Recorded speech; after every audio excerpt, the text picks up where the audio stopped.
4 here, where we'll talk about methods for scouting and monitoring.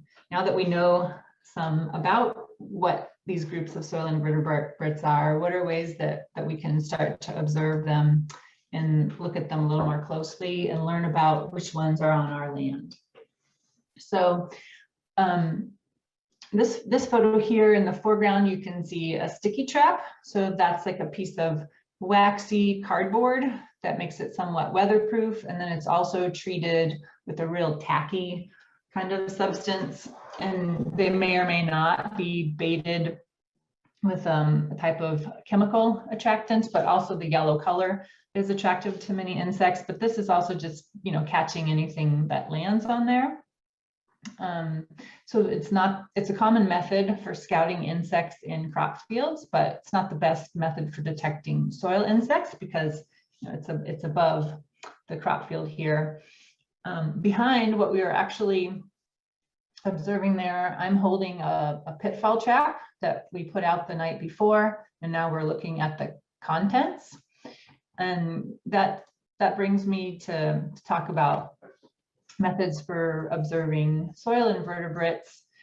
Sometimes it's really as easy as just putting down a board or lifting up a rock or a brick or something. You know, you can, I'm sure many of us have had this same kind of experience where you pick that up and you may see a few earthworms, or in this case, we have an earthworm kind of at the top left, a beetle grub there. And I think there's a few other like tiny millipedes kind of curled up in the center. So that's, of course, a very quick way to observe soil animals.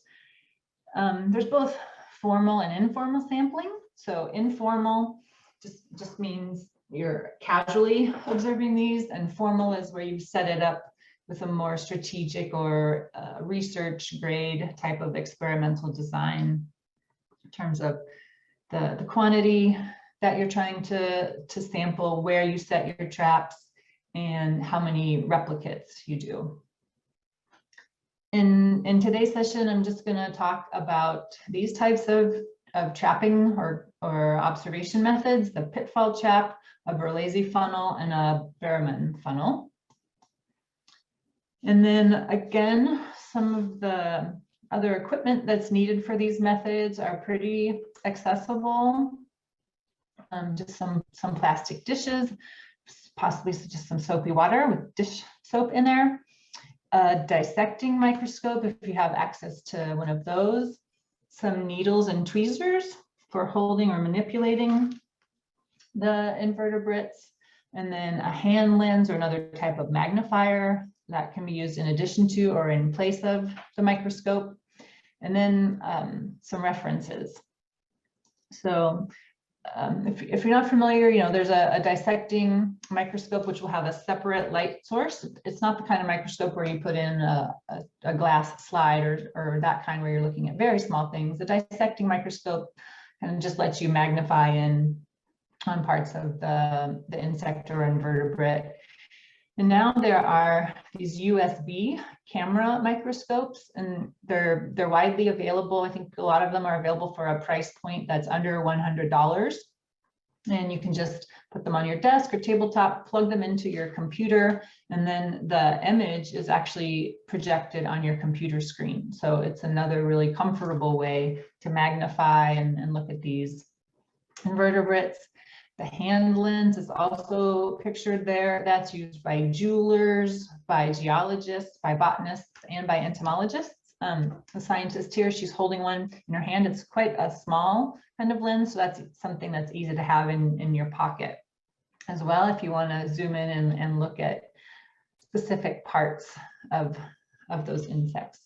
References, again, our Farming with Soil Life Guide is a wonderful tool for helping you categorize or identify which insects you've observed. And there's also a lot of different online sites like Bug Guide or like iNaturalist, which also have communities where you can post your photos or your questions and have other experts help you to identify what you found.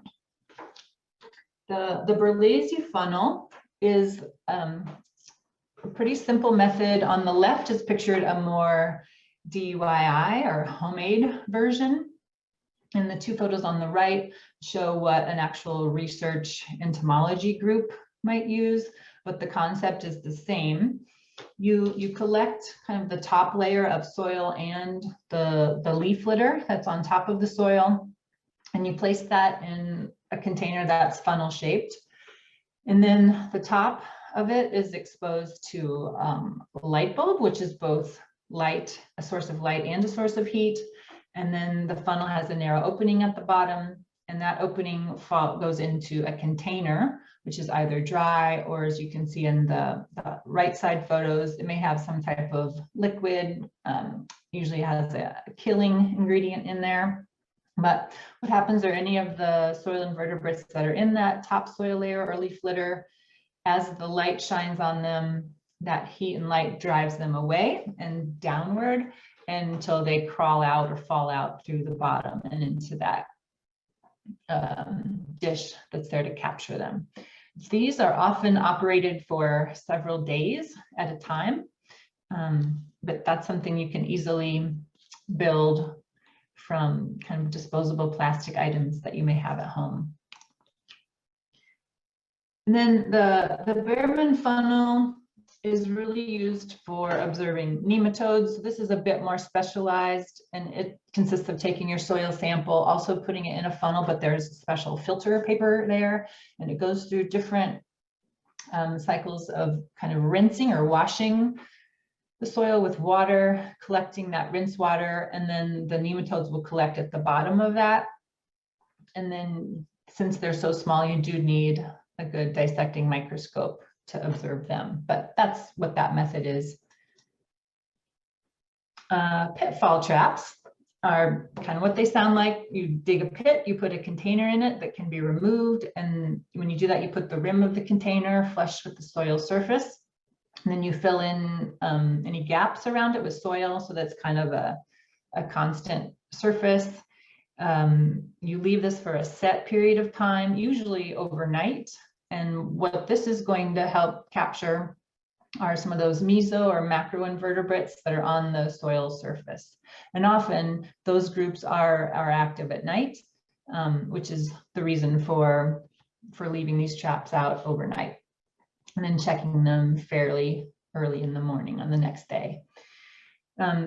That the container that you use in the bottom, you can leave it dry or empty. If you're going to check it fairly quickly, that should be fine. You know, what falls in there will stay alive. You can have an issue if you get some predatory beetles that fall in there and they start eating other animals that have fallen in there.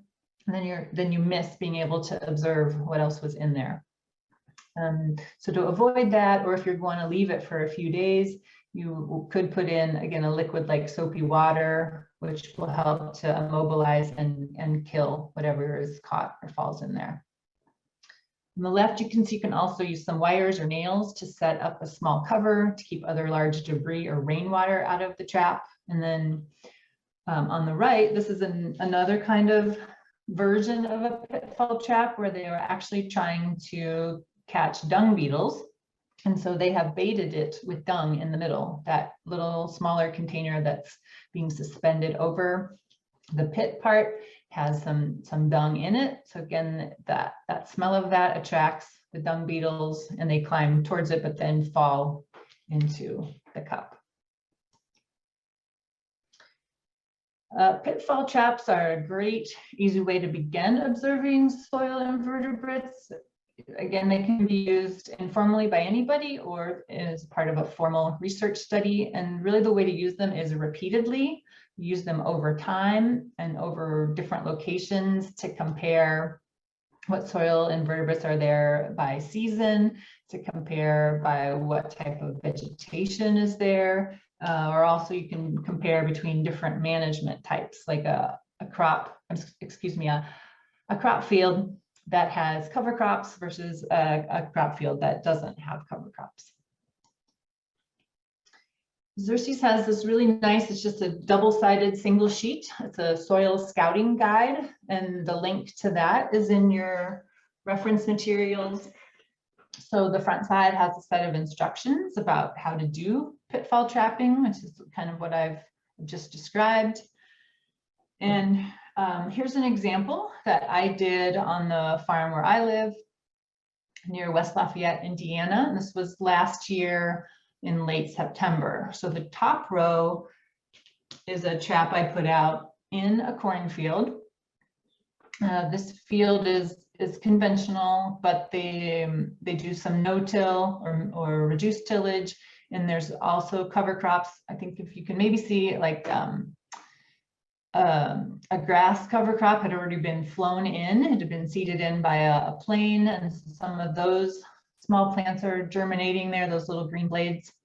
Then the second habitat that I sampled is the kind of cool season Eurasian perennial grass roadside along the edge of that field.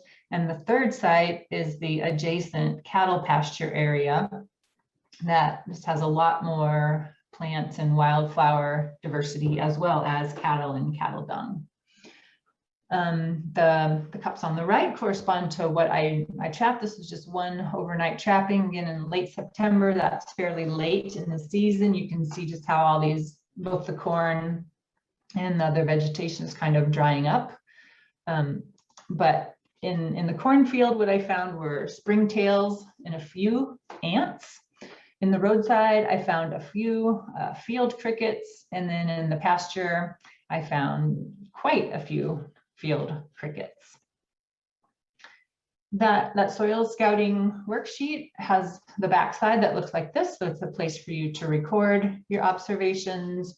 And this is what the version looks like for the example that I just showed you. Kind of put the date and time and some of the other environmental conditions there about when you did this sampling. And then this sheet is really designed again to look at beneficial insects that are on the soil surface. So there's a column for how many ground beetles, how many ground dwelling spiders, and how many tiger beetles were observed. And in my case, I had none of those groups. But if we look then, going back to this food web slide, we'll look at what I did find. So again, the pitfall trap that was in the cornfield was mostly springtails, and this is where they are. So they're feeding mostly on fungi and other smaller organisms in the soil, but then they provide food for some of these predatory groups. Here again is just a reminder, is the slide that Jennifer presented about where they live. So, you know, it's not surprising to find them through pitfall sampling. They're in the leaf litter. They're also on the soil surface.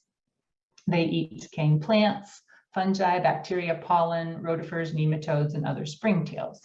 So again, in that cornfield, I think, you know, what's being indicated is that there's a little bit of those food sources there for the springtails. I guess hypothetically, like, what could I interpret differently if I had found a lot of ground beetles in those traps? Or in another field, you know, I've been to a farmer here who does a lot of cover cropping, and we put pitfall traps in his crop fields, and they just fill up with ground beetles. And what that indicates is the much more complete or complex and fuller ecosystem in those fields, because you can also think of these predatory groups as really the wolves, or kind of the apex predators of their little system there. And so obviously, if you have a system that's able to support ground beetles, and a lot of ground beetles, that's indicating that all the other pieces in that food web are also there in that field or that site.